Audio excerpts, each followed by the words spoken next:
The Ghanaian Times is reporting this morning, Awudome cemetery falls apart, deteriorating facility turned into criminal den, and the pictures are on the front page here.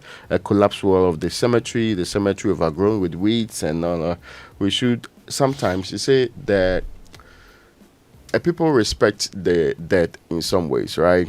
But dignity accorded to the dead is shown in how they treat some of these cemeteries. Yeah. And if you go and see, the state is not a very good one. And Awudome is not, it's in the center of Accra, just here. The hope is that we will treat it properly and we make sure that the place is kept so that people can still keep the dignity associated with burying people and having the memories alive. Clote Kole MP advocates stricter measures against cybercrime, and it has the picture of Dr. Ajiman Rollins on the front page.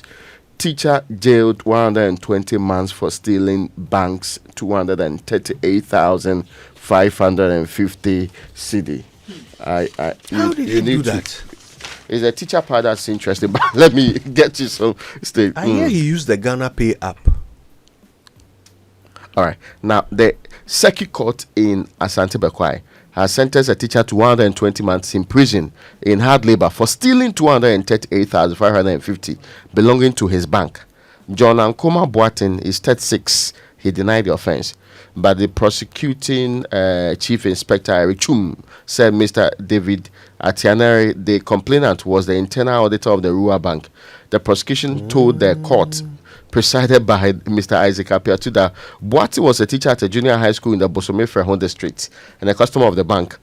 He noted that between February 9 and 26 last year, Ankoma fraudulently made withdrawals to the tune of 238,000 using the Ghana Pay application, whilst his account balance was 2 cedi 23 pesos. So how did he do that? Oh, yeah. They don't give the detail. The prosecution said last year that the complainant reported the case to the original CID, which led to the arrest of Mr. Ankoma. Chief said he, in his caution state, admitted the offense, stating that he transferred only 40,000 to a travel agent to process his traveling account. The court heard that accused also transferred 10,000 to a man called Isaac, 5,000 to Kweku, 20,000 to Kweku Dia, and 5,000 to Neymar for safekeeping. No, not the footballer name, but it's spelled the same way, really, for safekeeping. I've been looking out for the exact detail on how. Yeah, that's what I want he to know. Used the app to be the application, the Ghana Pay application, to be able to transfer 238,000. Yeah, and I mean, that's what I do not understand. How many months' salary, SIC boss? Wait, did the story say he was also... Just around 2 months. 3 months. 3 months, Yeah, 3 months. Yeah. 3 months salary. Yeah, 3 months. Well, I mean, clearly, you should just make him SIC boss. Stop that. But this is my issue. This is my issue. Okay, yeah, because you want to make your point. Just make the point. No, I was only going to say... fraudulent expert to explain. I was only going to ask whether he was the same person who was the internal auditor of the Rural Bank. No. That's someone else. else. If it's the internal auditor's money that they are suspecting was taken. Ah. What? Yes. No. Okay. So how did he... I mean, Yeah, I want to understand like how he was use able the to Ghana achieve Pay that. app to... And so we need to... You see, part of the the problem... teacher is very tech savvy. Teacher is competent. But you see, we need to know how he did that. There might And that would be go a a long way loophole in ahead. helping us block that leakage. Don't just say that, oh, he did that and that's the end. I actually think that maybe they have communicated with the parties involved and they know how this went about. Because in order to show proof that indeed there was some fraud involved in this, you need to know the details. And you have to prove that the transactions happened and that he has appropriated somebody's money when he had only 2 cedi 23 pesos in his original case. account. Anyway. Let's get to the new finder for this morning. President Mahama pledges jobs, infrastructure, and healthcare for Central Region.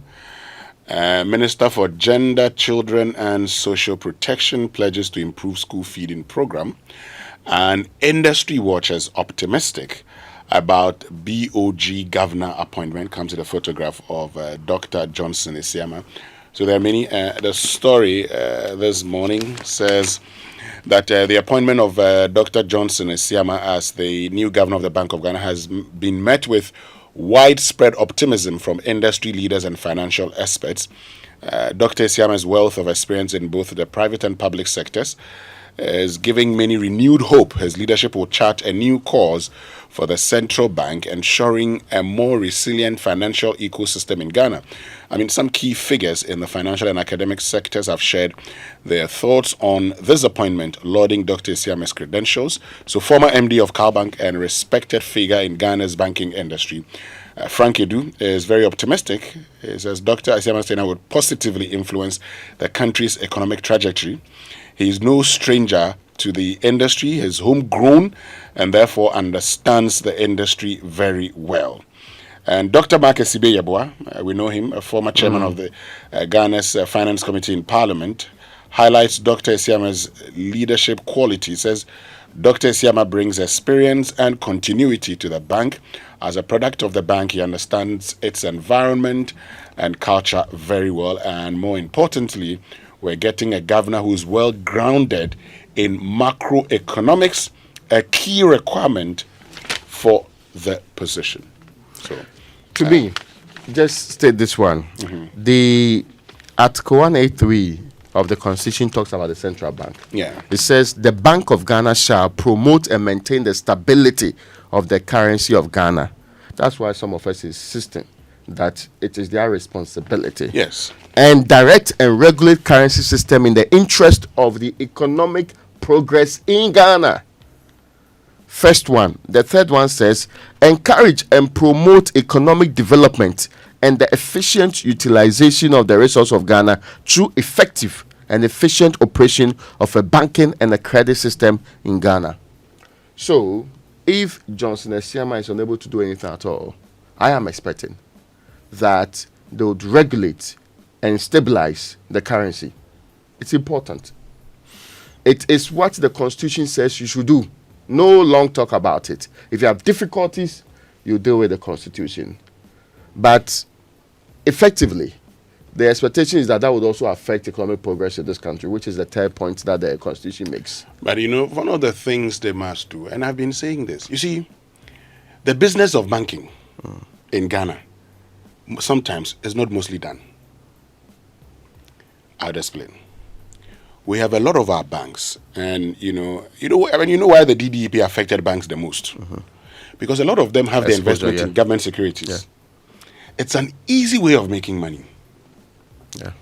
I think it will be important, apart from reducing the policy rate, it will be important also because I think that this whole increase in policy rate is counterproductive. And I always agree with Professor Charles Acker. It's counterproductive. Why? You're telling us we should expand the economy. Inflation targeting. Inflation targeting. Expand the economy so we're able to produce. In expanding the economy so we're able to produce, you've actually increased the cost of credit. So the money, the cost of money is very expensive. Do you think I am Father Christmas? I was explaining to you the last time how we have to pass on the increased cost of it. If I have to go and borrow money and it's very expensive to get that money, I will pass it on to you. So when we are complaining over the period that, products are going up here and there, even when government decides to support this, it is also affected by corruption. Today, we have banks supported by foundations, Raymond, foundations lending to SMEs at 10% per annum. These are foundations, privately owned funds being given to SMEs. Why can't the banks do that also? Why can't the banks actually look at very, very, laudable projects? They look at these projects, they realize that, okay, and then they fund the projects. All we do is to go and put money in government of Ghana funding bills. Waiting for the interest. And then when there is a DDEP, then we are complaining. This is not to say that it was right for government to do that, but it only tells us how over the period, the banks have just taken our money, sat down, put it in government bonds, and they're looking at everybody. But these bankers, they all went to the best schools. Did any of these schools teach them that you should overexpose yourself to one client? Because that's what you do. If you put all your money in one basket, if you give all your money to government, you are overexposing yourself to one client. And no matter how reliable that client is, the one day that they go wrong, your entire business goes wrong. And besides, look, this sort of tight-handed, calculation of exchange rate is also the reason why everything from abroad is cheaper. because every foreign business can compete. What's it called? Can compete positively against the Ghanaian, alternative. So why would we not be importing everything in the world? Anyway, moving on.